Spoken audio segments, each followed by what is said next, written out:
Hello mga kainday! Ako ngayon ay magluluto ng dilatang squid.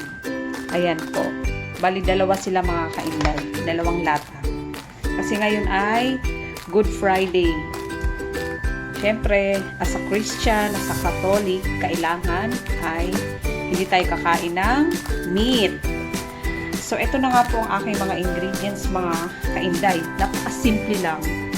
Ayan, meron tayo sibuyas, luya, bawang, at kamatis. Pwede naman pong suka, kaya lang po kamatis yung ilalagay ko. At syempre, sili, konti lang kasi medyo maanghang, paminta, at ang magic na nagpapasarap. At syempre po, yung sabaw po nito ay sinet aside ko para mamaya ko siya ilalagay. Ito nga po yung sabaw ng squid natin na nasa lata. So, umpisahan na po natin ngayon mga kainday ang maggisa. Ayan na po, mainit na po ang ating kakawali. Lalagyan na po natin siya ng mantika. Ang gamit ko po ditong mantika ay minola. Kahit ano po pwede. Nasa inyo po yun. So, maglagay na tayo ng mantika.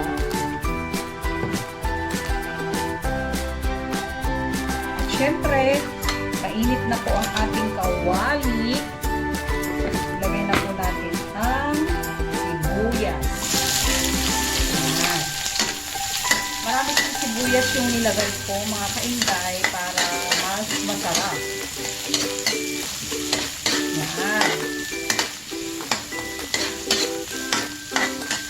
Gisa-gisa.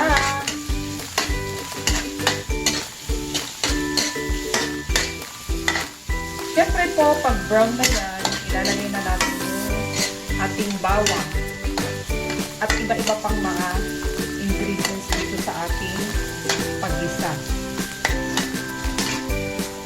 Ayan. Asa natin ang panggiang apoy.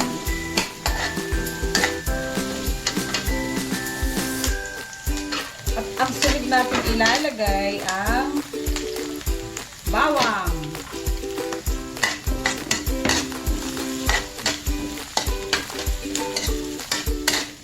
Isa.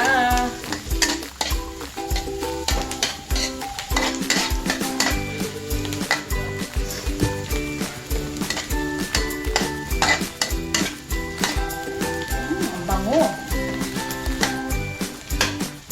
Lagyan natin ng konting luya para matanggal ang lansa.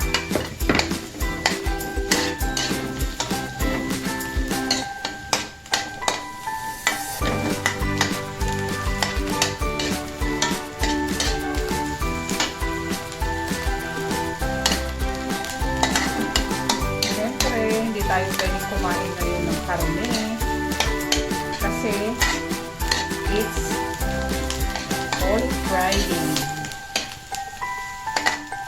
Sa Easter Sunday na tayo pwedeng kumain ng masarap.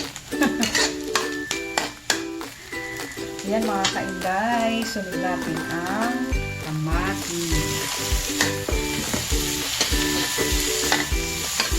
Lagyan na rin natin ang sili. Kunti lang sili kasi para hindi masyadong maangin. Dahil para makakain ng mga may kaigaran na at mga bata.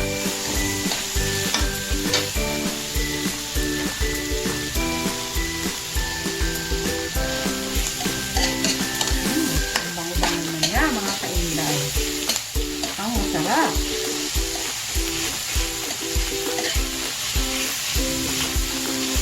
Medyo press natin ng konti para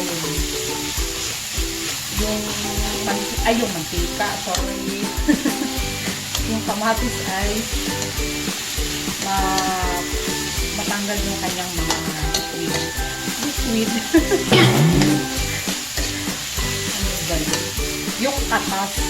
Yung katas ng kamatis mga kainday ay mailagay dyan sa mga sangkap natin. Pasensya ng mga kainday kasi alam nyo na hindi ako binara ng vlogger. Yung mga kababayan ko dyan sa Samar, pakisubscribe naman ang aking YouTube channel at ilalagay na po natin yung squid po. Oh, ang lalaki. Hiwa-hiwain natin yan mamaya mga kainday para kamayin ko na mga kainday kasi malinis naman yung aking kamay at panguhulas ko lang.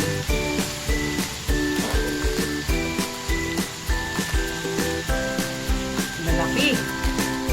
Hiwa-hiwain natin yan mga kainday. Wait lang ha. Ito na mga kainday, hiwa-hiwa ko na siya para hindi masyadong malalaki. Ayan. Tapos saka natin siya gisa-gisa ulit.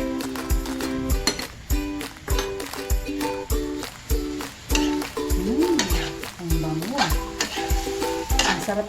Try nyo itong mga kainday. Napakasimpleng lutuin lang pagka. Alam nyo na yung mga busy dyan na mga nanay. Ang sarap.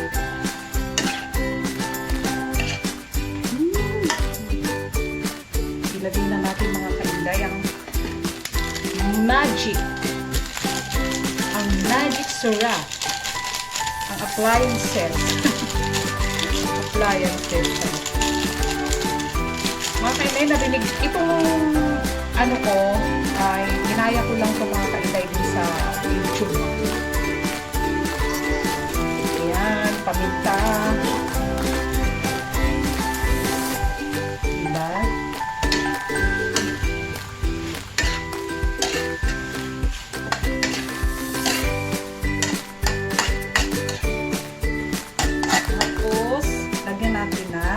Konting asin.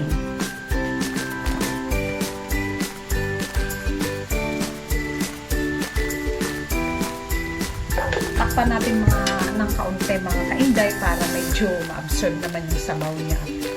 Alam nyo na.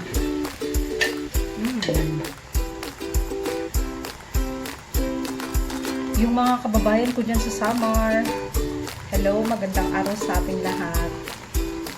Pa-subscribe naman ang aking YouTube channel, Inday Lanis Vlog. Ayan. Isa ulit natin. Halo-halo. Tapos, ilalagay na natin yung kanyang sabaw. Ito po ang sabaw ng saba. Hindi ko alam kung paano siya. Saba. Huwag po natin ilahat kasi napakadami.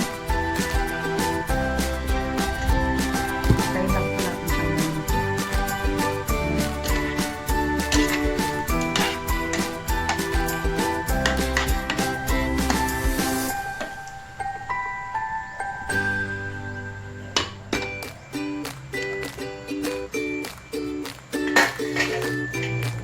Takpan lang natin yan mga kainday para ready na siya i-serve mamaya-mayang konti.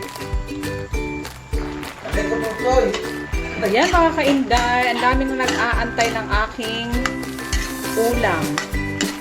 Tikman natin kung anong lasa. Wow! Ang sarap! Perfect!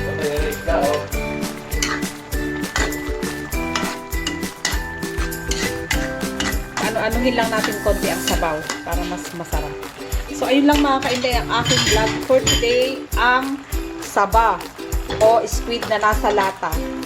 Pwede niyo po siyang pasarapin kahit nasa lata lang siya, diba? So, ayun po. Don't forget to subscribe my YouTube channel, Inday Lanis Vlog. Next video po ulit. Thank you for watching.